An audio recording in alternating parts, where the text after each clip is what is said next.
Notre invitée ce matin, Marlène Schiappa, secrétaire d'État chargée de l'égalité femmes-hommes et qui publie Le deuxième sexe de la démocratie aux éditions de l'Aube. Bonjour. Bonjour. Merci d'être avec nous. Merci à vous. Député, est-ce que vous seriez levé pour applaudir Gérald Darmanin à l'Assemblée nationale ? Écoutez, les membres du gouvernement n'ont pas le droit d'applaudir. Donc parfois, c'est très tentant. On a envie d'applaudir telle ou telle loi, telle ou telle intervention. Mais il est interdit pour les membres du gouvernement d'applaudir à l'Assemblée nationale. Non mais, je vous ai dit député. Je ne suis pas députée. Non mais si vous aviez été député, vous seriez levé ? Je ne réponds jamais aux questions avec des si parce que c'est trop facile de vous dire si j'avais été là, j'aurais fait ci, j'aurais fait ça. Je ne sais pas. Bon. Vous fuyez la réponse, si j'ai bien compris. Pas particulièrement. Non. Mais... Est-ce l'histoire d'un homme qui utilise son pouvoir pour obtenir des faveurs sexuelles ? Écoutez, j'en ai pas la moindre idée. Je n'ai pas accès au dossier. Tout ce que j'ai vu, ce sont des articles dans la presse. Et je me suis exprimée à l'antenne d'une radio pour dire deux choses. Un, que cette affaire concerne un membre du gouvernement et que donc si en tant que membre du gouvernement je donnais mon avis, ça pourrait être perçu comme une pression dans un sens ou dans un autre. Et je me suis exprimée pour dire une deuxième chose qui était un appel à la retenue de la presse parce que moi je suis toujours un peu affligée quand on a un déballage de la vie intime, réelle ou supposée, à la fois du ministre Gérald Darmanin mais aussi de la femme qui l'accuse de viol. Donc vous ne vous engagez pas, vous ne portez aucun jugement, aucune remarque, rien.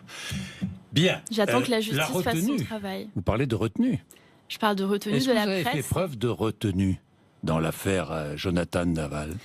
Je fais preuve d'énormément de retenue en ce qui concerne toutes les affaires très nombreuses qui existent et qui concernent des meurtres de femmes, des enlèvements de petites filles, des viols, du harcèlement sexuel. Croyez-moi, il y a un nombre incalculable de fois où je me retiens énormément, eu égard à tout ce que je vois et tout ce que vous j'entends. Vous êtes retenu dans l'affaire Jonathan Daval ? C'est pas une question de retenue. Parce que si vous ne vous étiez pas retenu, qu'auriez-vous dit ? C'est une bonne question. Je crois que c'est une très bonne question. Je crois que c'est pas une question de retenue. Qu'est-ce qu'il faut savoir là-dedans ? Première chose, je ne suis pas intervenue dans une affaire judiciaire. Je n'ai pas commenté ni une plaidoirie d'avocat, ni une décision de justice. En revanche, j'ai alerté l'opinion sur le traitement sémantique et médiatique qui est réservé à toutes ces affaires que je viens de citer. Vous avez commenté des propos des avocats de Jonathan Daval. J'ai commenté un article, et c'est la capture d'écran que j'ai faite, un article qui faisait ce que l'on appelle du victim blaming, c'est-à-dire qui renverse la responsabilité et qui fait comme si la femme était victime. Ce n'est pas pour l'affaire Daval en particulier. C'est quelque chose de général que j'ai toujours dénoncé. Moi, ce qui m'intéresse, c'est quel message est envoyé aux femmes qui sont victimes de viols, de violences, et comment elles intériorisent le fait que potentiellement elles pourraient elles-mêmes être responsables des violences qu'elles subissent. Vous avez jugé scandaleuse la défense de l'avocat de Jonathan Daval. Je n'ai pas jugé scandaleuse la défense. J'ai le plus profond respect pour les droits de la défense. Ça fait partie de l'état de droit. Chaque personne, quel que soit ce qu'elle a fait ou ce qu'on présume, a droit à un avocat. Ce n'est pas la défense que j'ai jugée scandaleuse. C'est cette ligne qu'on appelle encore une fois du victime. Alors, je vous cite. Nous dire elle a une personnalité écrasante, c'est pour cela qu'elle aurait été assassinée. Je trouve ça proprement scandaleux. En disant cela, on légitime le féminicide. C'est ce que vous avez dit, vous assumez ces propos. Ah oui, j'assume tout à fait ces propos, mais je voudrais rappeler qu'ils sont sortis du contexte, puisque entre ces deux phrases, il y a d'autres phrases. Oui, mais enfin, ces phrases-là existent. Moi, je veux bien le contexte, mais elles existent. Donc, c'est votre avis, c'est votre opinion, c'est votre engagement. C'est pas une question d'avis ou d'opinion, c'est une question d'analyse et de combat culturel. Et pour mener ce combat culturel, c'est la lettre de mission que m'a donnée le Premier ministre. Il m'a donné une lettre de mission en me disant « Vous devrez mener ce combat culturel et alerter l'opinion publique sur la réalité de ce que vivent les femmes. » Pour ça, j'ai deux armes, l'action publique et la parole publique. La parole publique, elle permet d'alerter sur ce qu'on appelle le fait de blâmer les victimes. Vous avez dit c'est un assassinat. Je n'ai pas dit ça, c'est un assassinat. J'ai dit le féminicide. Non, j'ai dit le féminicide. Il faut mettre les mots dans le bon ordre et garder tous les mots. C'est pour cela qu'elle aurait été assassinée. C'est ce que vous avez dit. Je ne niais pas ce que vous avez dit. Pardon, Jean-Jacques Bourdin. Je parlais du cas général. Je suis partie de cette affaire en particulier en parlant ensuite du féminicide. Et j'ai dit le féminicide. Le féminicide, c'est un assassinat. Ce n'est pas, etc. Non. Pourquoi un assassinat ? L'idée, c'est de dire que... un crime ? Oui, vous avez raison, ça peut être un crime, c'est un abus de langage de ma part. Peut-être que j'aurais dû dire crime ou meurtre au lieu d'assassinat. Là, vous avez raison. Mais l'idée générale, pour moi, c'était d'alerter à ce traitement. Vous savez, à chaque fois qu'une femme est violée, on lui dit « Mais qu'est-ce que vous faisiez toute seule dans la rue en mini-jupe? Pourquoi vous étiez dehors à 3h du matin? Est-ce que vous n'avez pas un peu aguiché l'homme ?» Et on lui demande de se justifier. Et c'est ce seuil de tolérance de la société aux violences sexistes et sexuelles que j'appelle à abaisser et à revoir. Et ça passe par le traitement journalistique. Bien, vous ne regrettez pas ce que vous avez dit? Pas du tout. Pas du tout. Bon, votre projet de loi de lutte contre les violences sexistes et sexuelles, présentation au mois de mars, hein, c'est bien cela, Marlène Schiappa? Au Conseil d'État, a priori au mois de mars, oui. Au mois de mars. Alors, allongement des délais de prescription pour les crimes sexuels sur mineurs? Oui. Jusqu'à quand? L'idée, c'est d'allonger à 30 ans pour prendre en compte deux phénomènes. D'abord, la mémoire traumatique, c'est-à-dire le fait pour des personnes qui ont été violées, femmes ou hommes, au demeurant quand ils étaient enfants ou jeunes, d'avoir oublié et ensuite de s'en souvenir. Et deuxièmement, le fait que parfois, on n'est pas armé pour judiciariser un crime sexuel que l'on a vécu quand on est jeune adulte et il faut attendre de grandir pour cela. Instauration d'un non-consentement présumé des enfants en matière de relations sexuelles, ça c'est très intéressant, un âge au-dessous duquel un mineur ne peut consentir. Quel âge? On est en train de réfléchir. L'idée, a priori, ce serait d'aller vers 15 ans. C'est le sentiment du président de la République. Il l'a dit à l'Élysée quand il a lancé la grande cause du quinquennat. C'est mon sentiment également. C'est ce qui ressort des consultations. 13 ans, disait Nicole Belloubet. Vous préférez 15 ans? Non, c'est pas une question de Nicole Belloubet ou moi. C'est général. C'est a priori 15 ans. Cela dit, une petite précision. On doit trouver vraiment la bonne rédaction pour faire en sorte que le Conseil constitutionnel valide l'âge de 15 ans. Donc on est en train de voir comment on peut tourner cela. Nicole Belloubet et moi, main dans la main. Le harcèlement de rue puni, on est bien d'accord? Verbalisé, absolument. Verbalisé, une amende? Une amende. L'idée, c'est d'avoir du flagrant délit. Oui. C'est que quand il y a un phénomène de harcèlement de rue ou d'outrage sexiste, les forces de l'ordre, la police de la sécurité du quotidien qui sera créée par le ministre de l'Intérieur, Gérard Collomb, puissent verbaliser en flagrant délit en mettant une amende à la personne qui harcèle la femme dans la rue ou dans les transports. Donc une amende? Une amende. Bien d'accord, avec absolument. la police de sécurité du quotidien. Ça, avec une amende. Bien, difficile de trouver, puisqu'on parle de violence, c'est une forme de violence sexiste, difficile de trouver un emploi quand on porte le voile. Oui. Vous avez vu les témoignages de toutes ces Absolument, femmes? je les ai vus. Quand on passe un entretien d'embauche, que faire? Écoutez, je pense qu'il y a deux choses. D'abord, un certain nombre d'emplois qui demandent de ne pas avoir de signes religieux ostentatoires. Je pense là aux agents d'État, au corps enseignant et à tous ceux qui représentent l'État et qui demandent donc de ne pas avoir de signes religieux ostentatoires. Ça, c'est la première chose. La deuxième chose, c'est ce qui concerne l'emploi privé, où là, dans le privé, chaque individu majeur, éclairé, a sa liberté de conscience et est autorisé à porter Beaucoup de femmes témoignent en disant « Je suis obligé d'ôter mon voile avant de passer un entretien d'embauche. Sinon, je ne suis pas engagé. » Vous le regrettez? Vous condamnez cette attitude des chefs d'entreprise? Écoutez, la discrimination, elle est interdite par la loi. Donc ce n'est pas moi personnellement. Quand on n'embauche pas quelqu'un pour sa religion et qu'on est dans un secteur privé, puni par la loi. C'est une forme de discrimination. Puni par la loi. La discrimination, elle est déjà punie par la loi. Au demeurant, moi j'ai signé une convention avec le défenseur des droits, Jacques Toubon, qui s'occupe de cela. Il peut être saisi facilement et gratuitement par toute citoyenne ou tout citoyen qui s'estime discriminé. Et ensuite, il peut investiguer sur cela. Faut-il rendre obligatoire le congé paternité? Écoutez, moi j'ai demandé que le gouvernement lance une mission auprès de l'Inspection générale des affaires sociales. Vous savez que pendant 10 ans, j'ai présidé un réseau de mères actives et notre première revendication en tant que lobbyiste en direction des pouvoirs publics, c'était l'allongement et la meilleure indemnisation du congé paternité. Donc avec 3 de mes collègues, Gérald Darmanin, Agnès Buzyn et Muriel Pénicaud, nous avons demandé à l'IGAS une mission pour étudier tout ce qui est possible pour améliorer le congé jours paternité. Aujourd'hui. Oui, l'idée c'est d'aller vers un allongement 14 jours et ou une meilleure rémunération. Vous êtes favorable à... Moi, je peux pas, j'ai pas de religion sur le... Vous n'avez pas de conviction sur le sujet? Non, ma conviction, c'est qu'il faudrait d'abord mieux le rémunérer. Parce que ce qu'on observe, c'est que 70% des pères... Donc il sera mieux rémunéré? Non, c'est mon souhait personnel, mais qui n'engage que moi. On verra ce que l'IGAS nous dit. Absolument, il faut le financer, tout à fait, vous avez raison. L'idée, c'est pas de faire des incantations, c'est de savoir jours, comment ça serait bien. Moi, je pense qu'il faudrait l'allonger. Quand on regarde ce qui se passe dans les autres pays, il y a des pays dans lesquels vous n'avez pas de congé paternité ou de 3 jours. Il est fait, par exemple, en Italie, en Allemagne aussi, me semble-t-il. semble-t-il. Mais il est plus important et surtout mieux rémunéré, bien sûr, dans les pays nordiques. Donc l'idée, c'est de voir comment on fait ce travail culturel pour qu'il soit admis que les pères le prennent. Mais peut-être je peux profiter de votre antenne pour rappeler qu'il est interdit pour les employeurs de refuser un congé paternité. Il est important de le dire aux jeunes pères qui vous écoutent et qui nous écoutent. Quand ils demandent un congé paternité, l'employeur n'a pas le droit de leur refuser. Alors pourquoi ne pas le rendre obligatoire, ce congé paternité? Écoutez, c'est l'avis de Valérie Pécresse, par exemple, oui, d'autres. Oui, je l'ai vu parfaitement. Oui. Écoutez, il y a 3 choses. Première chose, en France, quand on rend des politiques familiales obligatoires, il y a parfois un effet cliquet, un effet de rejet. C'est ce qu'on a vu avec le partage du congé parental pendant la précédente législature. On l'a rendu obligatoire, il n'y a pas plus de pères qui l'ont pris, il y en a en réalité moins. Ça, c'est la première chose.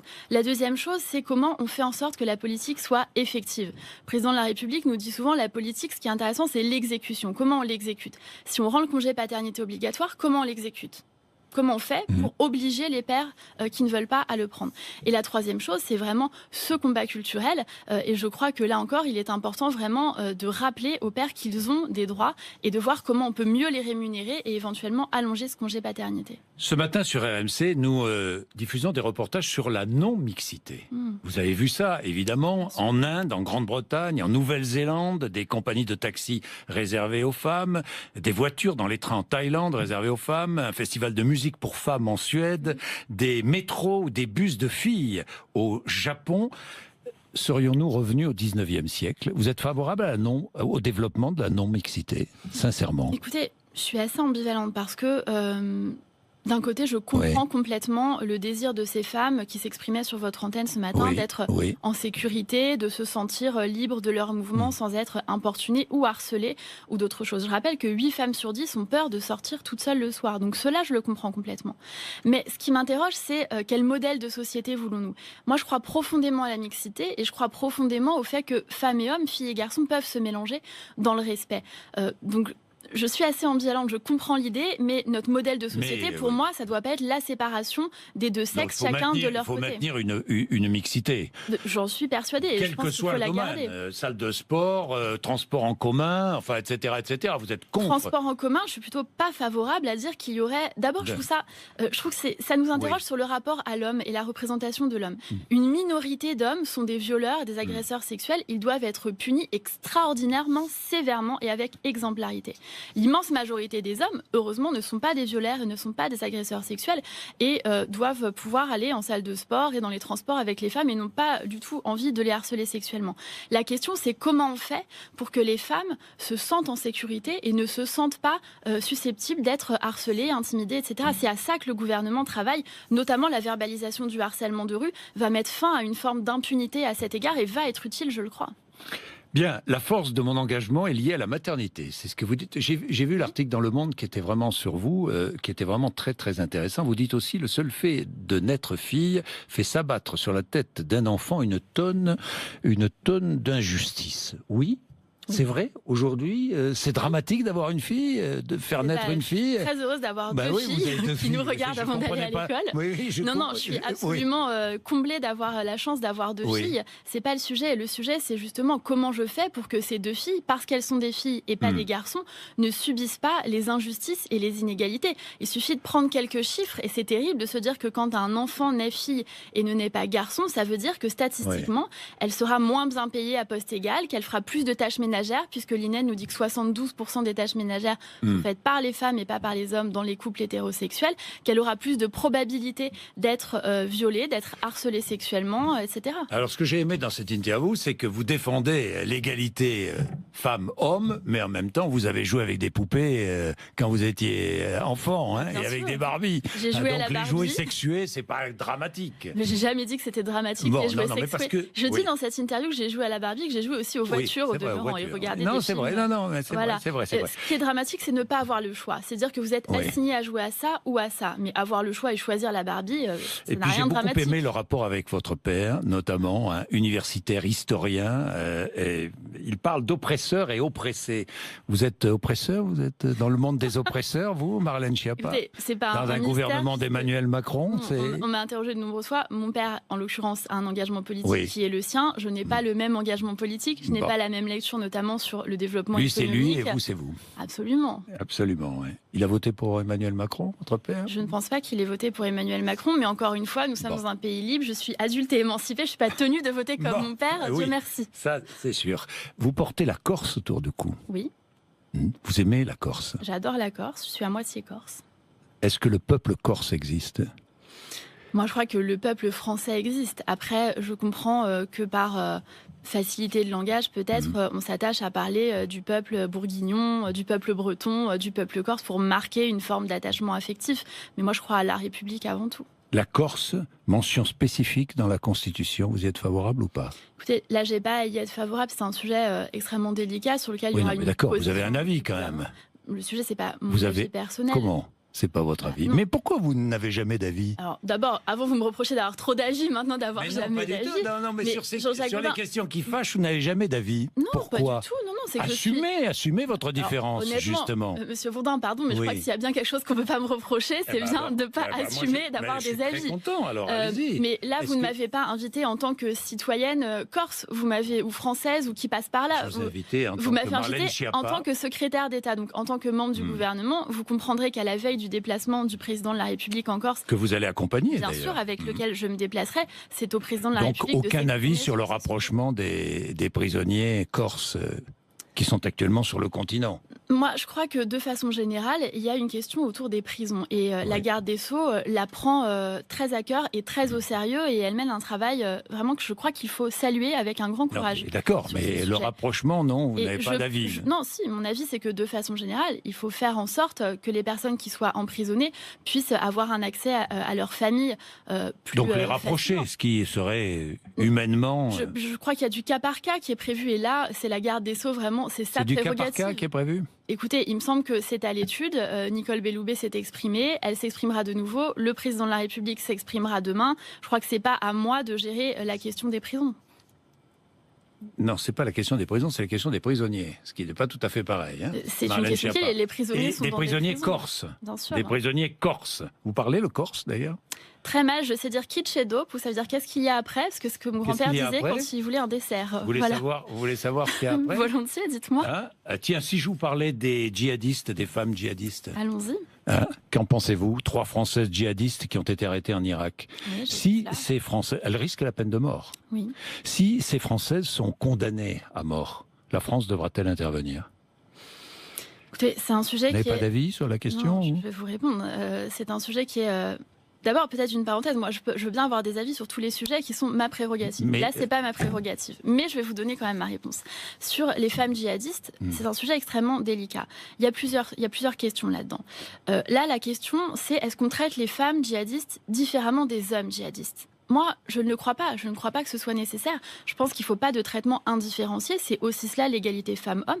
Je ne comprends pas au nom de quoi les femmes djihadistes devraient bénéficier de traitements différenciés par rapport aux hommes djihadistes. Donc ça, c'est une conviction personnelle que je vous livre. Oui. Donc la France doit-elle intervenir en cas de condamnation à mort ? Là, je pense que c'est une question qui doit aussi se régler au cas par cas, mais je pense que si les conditions d'un procès équitable sont assurées à l'étranger, il n'y a pas de raison pour que la France intervienne. Pas de raison. Si les conditions d'un procès équitable sont réunies, je crois qu'il n'y a pas de raison. Le procès sera le procès, et avec un risque de condamnation à mort, la France ne doit pas intervenir s'il y a condamnation à mort. Merci Marlène Schiappa d'être venue nous voir. Il est 8h55.